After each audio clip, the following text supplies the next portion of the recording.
The cause of the LA fires might never be known, but AI is hunting for clues.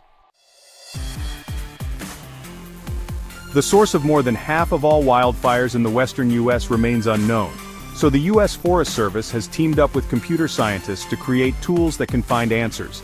This story originally appeared on Grist, and is part of the Climate Desk collaboration. What's shaping up to be one of the worst wildfire disasters in U.S. history had many causes. Before the blazes raged across Los Angeles last week, 8 months with hardly any rain had left the brush-covered landscape bone dry. Santa Ana winds blew through the mountains, their gusts turning small fires into infernos and sending embers flying miles ahead. As many as 12,000 buildings have burned down, some 100,000 people have fled their homes, and at least 24 people have died. As winds picked up again this week, key questions about the fires remain unanswered. What sparked the flames in the first place? And could they have been prevented? Some theorize that the Eaton fire in Pasadena was caused by wind-felled power lines, or that the Palisades fire was seeded by the embers of a smaller fire the week before. But the list of possible culprits is long. Even a car engine idling over dry grass can ignite a fire inside the lab that starts fires for science. To jump to any conclusions right now is speculation, said Ginger Colburn, a spokesperson for the U.S. Bureau of Alcohol, Tobacco, Firearms and Explosives, the lead agency investigating the cause of the Palisades fire. To the Los Angeles Times, figuring it out will likely take months. It took the Bureau more than a year to conclude that the fire in August 2023 that devastated Lahaina, Maui, which was similarly lashed by high winds, was started by broken power lines. Even given enough time, the causes of the Los Angeles fires might remain a mystery. According to a recent study, authorities never find the source of ignition for more than half of all wildfires in the western U.S. A knowledge gap that can hamper prevention efforts even as climate change ramps up the frequency of these deadly events. If authorities can anticipate likely causes of a fire, they can help build more resilient neighborhoods and educate the public on how to avoid the next deadly event. Fire research is so incredibly difficult. It's more difficult than looking for a needle in the haystack, said Kostas Sinalakis, a professor at the University of Southern California who studies natural disasters. Sinalakis said fires with especially high temperatures, such as those in Los Angeles, often obliterate the evidence. That's why it's so challenging to mitigate fire losses, he said.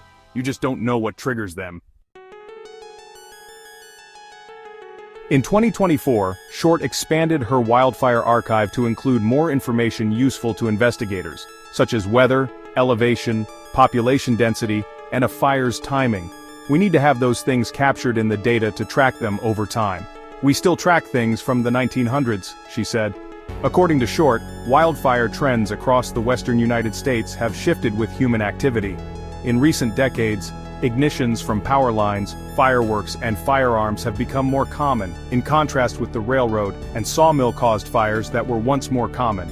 The study found that vehicles and equipment are likely the #1 culprit, potentially causing 21% of wildfires without a known cause since 1992. Last fall, the airport fire in California was just such an event, burning over 23,000 acres. And an increasing number of fires are the result of arson and accidental ignition, whether from smoking, gunfire, or campfires, that make up another 18%. In 2017, an Arizona couple's choice of a blue smoke-spewing firework for a baby gender reveal party lit the sawmill fire, torching close to 47,000 acres. But these results aren't definitive. Machine learning models such as those used for the study are trained to predict the likelihood of a given fire's cause, rather than prove that a particular ignition happened. Although the study's model showed 90% accuracy selecting between lightning or human activity as the ignition source when tested on fires with known causes, it had more difficulty determining exactly which of 11 possible human behaviors were to blame, only getting it right half the time. Yavar Pour Mohammed, a data science PhD researcher at Boise State University who led the study, says that knowing the probable causes of a fire could help authorities warn people in high-risk areas before a blaze actually starts. It could give people a hint of what is most important to be careful of, he said. Maybe in the future, AI can become a trustworthy tool for real-world action. Sinalakis, the USC professor, says Pour Mohammed and Short's research is important for understanding how risks are changing. He advocates for proactive actions like burying power lines underground where they can't be buffeted by winds. A 2018 study found that fires set off by downed power lines, such as the Camp Fire in Paradise, California that same year, have been increasing. Although the authors note that while power lines do not account for many fires, they're associated with larger swaths of burned land.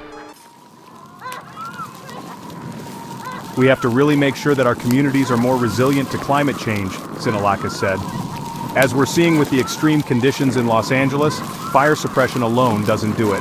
The U.S. Forest Service is teaming up with computer scientists to see if artificial intelligence can help crack old cases. A study led by data scientists at Boise State University, published in the journal Earth's Future earlier this month, analyzed the conditions surrounding more than 150,000 unsolved wildfire cases from 1992 to 2020 in western states, and found that 80% of wildfires were likely caused by people, whether accidentally or intentionally, with lightning responsible for just 20%. According to CAL FIRE, people have caused 95% of California's wildfires. Karen Short, a research ecologist with the Forest Service, who contributed to the study and maintains a historical database of national wildfire reports, says understanding why they start is essential for preventing them and educating the public. Strategic prevention appears to work. According to the National Fire Protection Association, house fires in the U.S. have decreased by nearly half since the 1980s. Ask viewers to follow the channel and like the video to get more, show signs of admiration and subscribe to our channel.